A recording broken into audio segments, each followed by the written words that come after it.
দেখা করবা? কিভাবে? আমি তো দিনে বেরোতে পারি না। রাতে?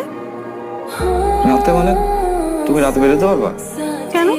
ব্যালকনিতে তুমি এসে চুপচাপ দাঁড়িয়ে থাকবে, আর আমি তোমার সাথে কুটকুট করে কথা বলবো। আসবে? ঠিক আছে, আসবো। ওকে, দেখা হবে।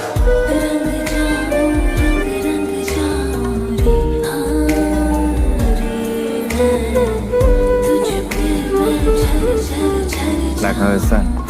দাঁড়াও না, আর একটু দেখি। যাও, এখন তুমি যাও। তুমি আগে যাও, আমি তোমার যাওয়াটা একটু দেখি। আচ্ছা, ঠিক আছে।